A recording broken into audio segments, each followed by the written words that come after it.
घर में भी चोर है और यहाँ पर भी चोर है। कौन से चोटे और चोटी तुम्हारे पास में बैठे तुम्हें नहीं मालूम।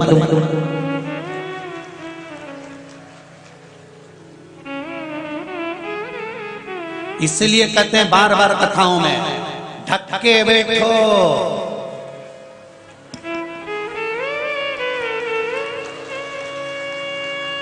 पहचानोगे कैसे इन चोटियों को और इन चोटों को, कैसे पहचानो? और ये केवल कथा में नहीं है, जिस माता के गर्भ से हमने जन्म लिया था, जिस दिन पैदा हुए थे, उस दिन इन चोटों ने अपना काम करना चालू कर दिया था। पैदा होते से ही हमारा समय चोरी करना चालू कर दिया। एक के मेरा छोरा, एक के मेरा पोता, एक के मेरा छोरा, एक के मेरा पोता, वो के मेरा भाई, वो के मेरा बंधु, वो के मेरा सखा, वो के मेरा कुटुंब, वो के मेरा कबीला। ये सब चोर ही तो हैं जो हमारे पल पल को, घड़ी को, समय को, हर समय को चुरा रहे हैं। केवल चोर। जब धोनी छोड़ रहे तो यहां कौन छोड़ेगा तुमको?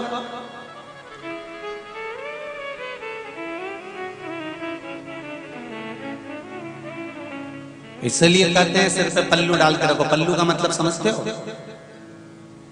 चोरों से बचना हो तो भगवान के चरणों में अपने सिर को डालकर रखिए, मतलब सिर पर पल्लू डालकर रखिए। भगवान की शरणागति में रहे, शिव की शरण।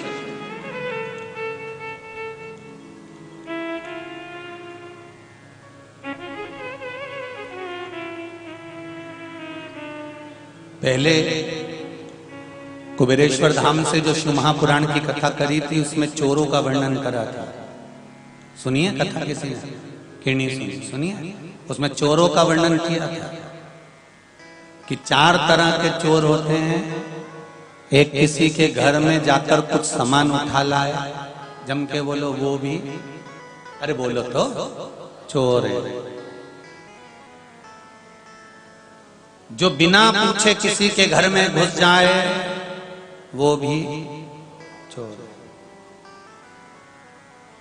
जो भगवान को दिए बिना खुद खा जाए, जम के बोलो वो भी चोर है।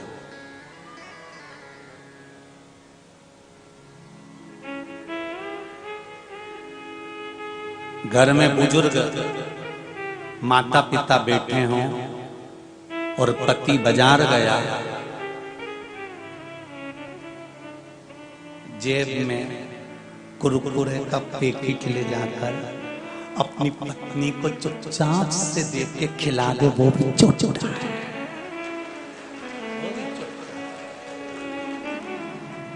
और इस पूरे पंडाल में ये जो चौथे नंबर का चोटका है ना, ये होंगे। शिव महापुराण की कथा कहती है, घर में अगर बुजुर्ग माँ बाप बैठे हुए हैं, आप अपनी पत्नी के लिए अगर अंगूर लेकर जा रहे हैं, केले लेकर जा रहे हैं, ड्राई फ्रूट्स लेकर जा रहे हैं, बिस्कुट लेकर जा रहे हैं, मिठाई लेकर जा रहे हैं, मूंगफली का दाना लेकर जा रहे हैं, एक चिप्स का पैकेट भी अगर आप अपनी पत्नी के लिए लेकर जा रहे हो पास के दिन, तो पहले उसमें से थोड़ा सा एक पैकेट एक्स्ट्रा लेकर चलो और चुपचाप से अपने माँ बाप के हाथ में दे दो, मम्मी ये लो मैं तुम्हारे लिए भी लेकर आया हूं, तो चोर नहीं बनोगे। सुन लो चोटो,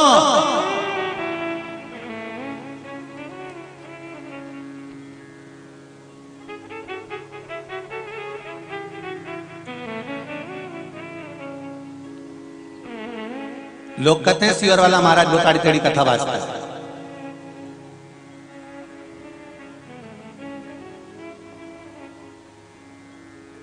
तुम सुधर जाओ, हमारी तेड़ी बाजना बंद कर दे।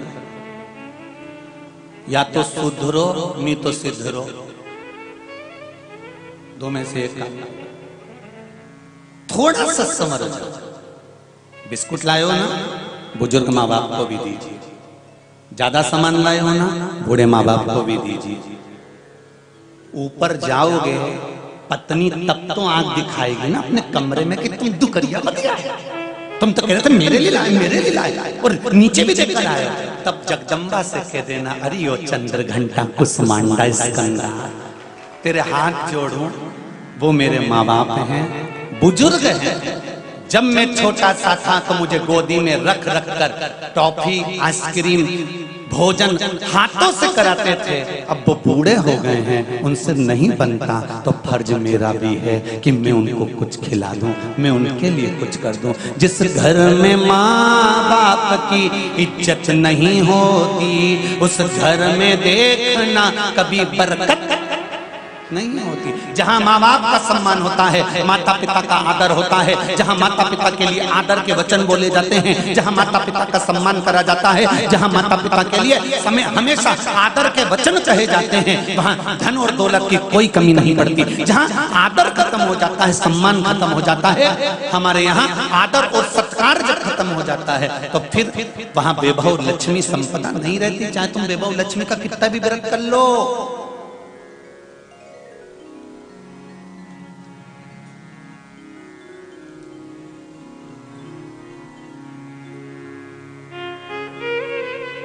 आदर करिए, सम्मान करिए, सत्कार करिए।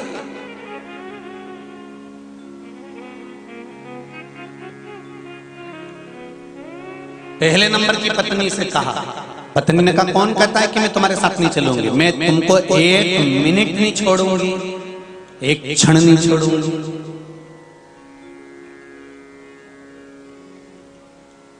तुम क्यों चिंता करते हो, मैं तुम्हारे साथ चलूंगी।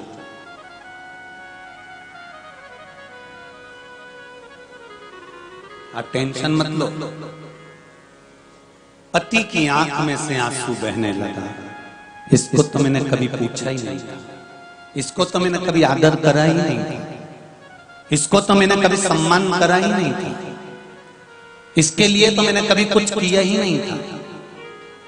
चौथे नंबर की पत्नी के लिए सामान ला कर दिया, लाखों रुपए उस पर खर्च कर दिए। दूसरे नंबर की पत्नी को ला कर दिया, तीसरे नंबर की को ला कर दिया, पर इसको आज तक कोई सामान ला कर नहीं दिया। इसके बाद भी ये मेरे साथ में जाने को तैयार बैठी है, उसके बाद भी ये मेरे लिए प्राण छोड़ने को तैयार बैठी। तुम चिंता मत करो, मैं हूं तुम्हारे साथ। और व्यक्ति की ये चार पत्नियां किसी एक व्यक्ति की नहीं, अपन सबकी चार पत्नियां हैं। पहले नंबर पर ये आत्मा, मन, चित्त, वृत्ति, ये पहली पत्नी है इस शरीर की। दूसरे नंबर की पत्नी है हमारी दौलत, हमारी संपदा, हमारा वैभव, हमारा धन। तीसरे नंबर की पत्नी है हमारा परिवार, हमारा कुटुंब, हमारे दोस्त, हमारे रिश्तेदार। और चौथे नंबर की पत्नी है ये शरीर, जिस पर सबसे ज्यादा खर्च किया जाता है। बादाम किसके लिए खा रहे हो? शरीर के लिए। कपड़े किसके लिए पहन रहे हो? शरीर के लिए। आभूषण किसके लिए धारण कर रहे हो? शरीर के लिए। स्नो पाउडर, क्रीम, परफ्यूम, एक से बढ़कर एक साबुन किसके लिए ला रहे हो? शरीर के लिए। ये चौथे नंबर की जो पत्नी है ना, ये शरीर, ये तुरंत तुम्हारी प्राण छूटे और शरीर ने साथ छोड़ दिया। ये चौथे नंबर की पत्नी है, ये शरीर 1 मिनट में साथ छोड़ देती है, तुम्हारे साथ जाने को तैयार नहीं होती और कह देती है ले जाओ, ये आत्मा जाए, मुझे नहीं जाना। दूसरे नंबर की पत्नी हमारा धन, हमारी दौलत, हमारी संपदा, हमारा वैभव, हमारी धन। ये दूसरे नंबर की पत्नी कहती है तू जिंदा है जब तक मैं तेरा हूं, तू जिंदा है जब तक मैं तेरा, और जब तक तू जिंदा है तेरे हाथों से जो तुझे करना है कर ले, तेरे हाथों से जो लुटाना है लुटा ले, तेरे हाथों से जो करना है कर सकता है। मैं जब तक जिंदा है तू, तब तक। दूसरे नंबर की पत्नी कहती है कि ये धन, ये दौलत, ये संपदा कहती है कि तुम जिंदा हो तब तक मैं तुम्हारी हूं, और जैसे ही तुम मरोगे, दूसरे नंबर की पत्नी कहती है मैं दूसरे की हो जाऊंगी, मुझे तुझसे कोई मतलब नहीं, मैं दूसरी शादी कर लूंगी।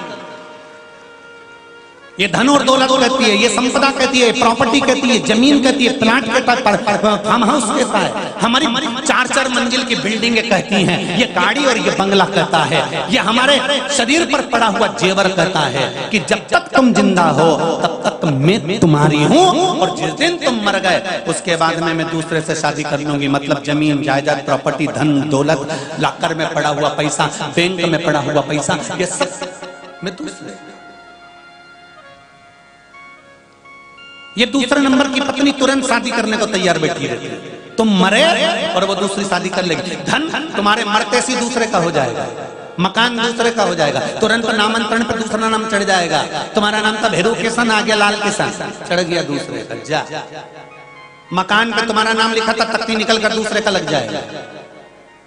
फार्म हाउस पे तुम्हारा नाम लिखा था, बदल कर दूसरे का लिखा जाएगा। तुरंत ये दूसरे नंबर की पत्नी तुरंत दूसरी शादी कर लेती है। इसको देरी नहीं लगती शादी करने में। तुम मरे और ये धन दूसरे का हो गया। तुम्हारे मरते से तुम्हारे कपड़े दूसरे के हो गए, तुम्हारी ज्वेलरी दूसरे की हो गई, तुम्हारा वैभव दूसरे का हो गया, गाड़ी दूसरे की हो गई, दौलत दूसरे की हो गई। और संभाला किसने, रखा किसने, संजोकर किसने रखा, तुमने। और ये दौलत तुम्हारी नहीं हो पाई।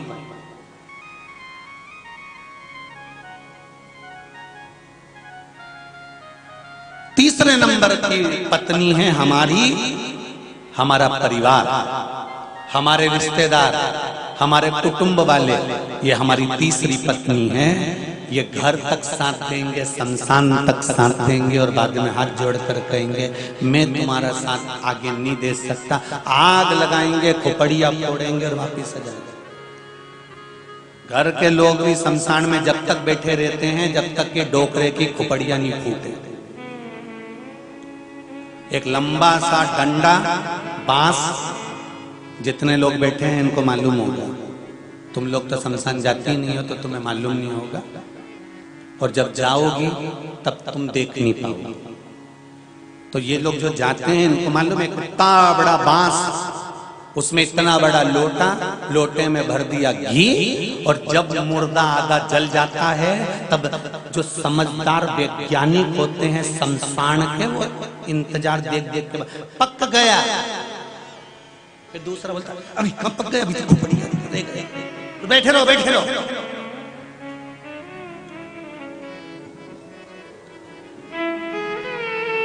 भगवान जाने इनने भी कितने रिसर्च करे होंगे खोपड़िया।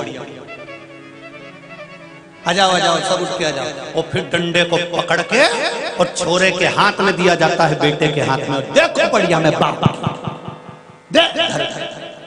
और जो बांस से लोटा डालकर डंडे से खोपड़िया फोड़कर घी पटक कर डंडे को पटक दिया जाता है। बस उसी दिन बेटा सोचता है कि अब सब समाप्त हो गया, और 10वें के दिन, तीसरे के दिन, 12वें के दिन पिंड देकर पिताजी से पिंड छुड़ा दिया जाता है कि अब कुछ नहीं बचा, अब केवल तिथि पे पूरी सब्जी बामन के खिला देना है और पिताजी से पिंड छुड़ा देना है। अब जायदाद अपनी, मकान अपना, घर अपना, दौलत अपनी, सत्ता।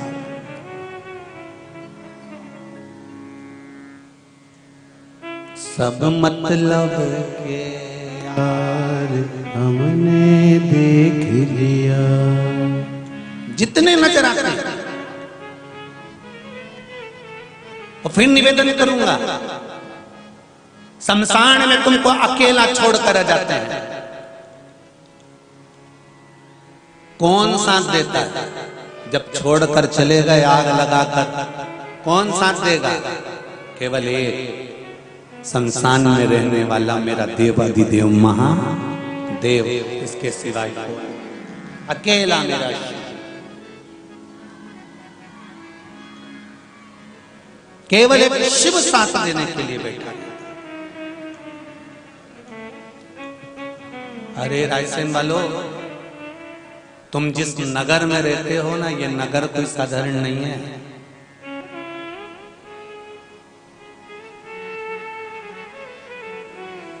इस नगर में जिसमें तुम निवास करते हो, ये पूरनमल राजा का नगर है। किसका नगर है? राजा पूरनमल का, जिसकी धर्म पत्नी पूरनमल राजा की धर्म पत्नी रत्नावली शंकर जी की परम उपासक है।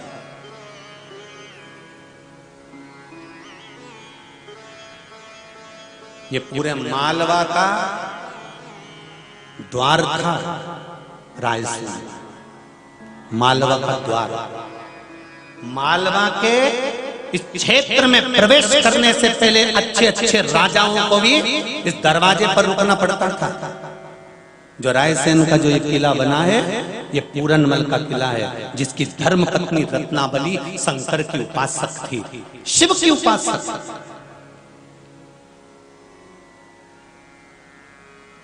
किस भूमि पर रहते हो, आपको इस चीज का अंदाजा है?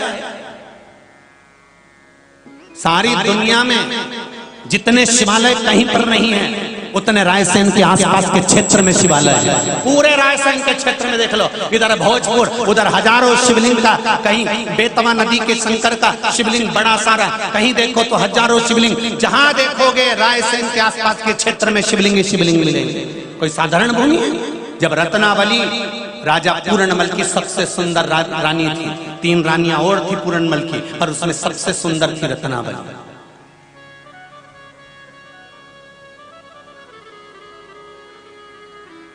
इतनी सुंदर रत्नावली जिसका श्रृंगार कहते हैं कि बड़े बड़े योद्धा, बड़े बड़े युवराज, बड़े बड़े राजा पूरनमल राजा की धर्मपत्नी रत्नावली को मात्र एक झलक देखने के लिए आना चाहते थे रायसेन की धरा पर।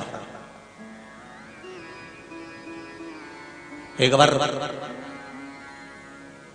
रत्नावली से पूछा था पूरनमल ने,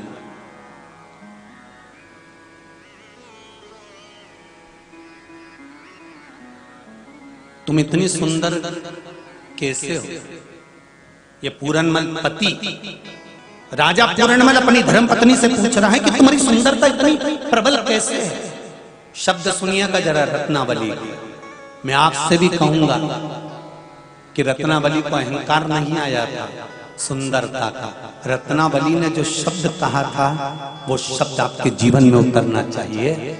जब पति ने अपनी पत्नी से पूछा कि मैंने ढेरों राजकुमारियां देखी, ढेरों रानियां देखी, पर आपके जैसी कोई सुंदर नहीं देखी, आपकी सुंदरता कैसे है? तो रत्नावली कहती है, मेरी सुंदरता मेरी नहीं है। मैं जिस शंकर को 1 लोटा पानी चढ़ाती हूँ, ये शंकर की चमक मेरे चेहरे पर चमकती है, ये शिव की चमक। रत्नावली कह रही,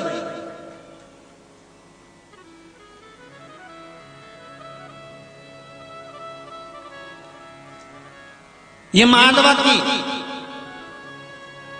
पूरनमल राजा की रानी रत्नावली कर रही है कि मेरी चमक नहीं, ये शंकर पर जो लोटा बर्तन में जल चढ़ाती हूँ, ये उसकी चमक है। ये चमक, ये दमक, फुलवन में महक, सब कुछ सरकार तुम ही से। आप में से कितने लोग हैं जब पैदा हुए थे तो अलमारी लेके आए थे? आप में से कितने लोग हैं जब पैदा हुए थे तो कपड़ा लेकर आए थे? आप में से कितने लोग हैं जब पैदा हुए थे तो धन लेकर आए थे? आप में से कितने लोग हैं जब पैदा हुए थे तो आपको मालूम होगा कि मेरा पूरा शरीर अच्छा है? ये तो शिव की कृपा है, शंकर की दया है कि उसने आंखें अच्छी दे दी, ये शंकर की दया है कि कान अच्छा दे दिया, ये शंकर की दया है कि पांव अच्छा दे दिया, ये शंकर की दया है कि हाथ अच्छा दे दिया, ये शंकर की दया है कि जिब्या अच्छी दे दी, ये शंकर की कृपा है कि नासिका के छिद्र अच्छे दे दिए, ये शंकर की कृपा है कि शरीर अच्छा दे दिया। अगर शिव की कृपा नहीं होती तो भोपाल के किसी 3 व्यक्ति चौराहे पर खड़े होकर कटोरा हाथ में लेकर भीख मांग रहे होते। ये शिव की कृपा है जो आज घर में बैठे। ये चमक, ये दमक, फुलवन में महक, सब कुछ सरकार तुम ही से। अच्छा शरीर दिया तो शंकर ने दिया है, अच्छे कुल में जन्म दिया तो शंकर ने दिया है, अच्छा परिवार मिला तो शंकर ने दिया है, अच्छा पति मिला तो शंकर ने दिया है, अच्छी पत्नी मिली तो शंकर ने दिया है, अच्छा पुत्र पैदा हुआ तो शंकर ने दिया है, अच्छी बेटी जन्म ली है तो शंकर ने दिया है, प्लाट मिला शंकर ने दिया, जमीन दी शंकर ने दिया, गाड़ी दी शंकर ने दिया, और अच्छे घर में जन्म दिया शंकर ने दिया, भारत की भूमि पर पैदा हुए शंकर ने दिया, और सनातनी बनकर पैदा हुए हो ये शंकर ने दिया। कोई दूसरा नहीं दे सकता आपको, ये शिव की कृपा से पैदा हुआ।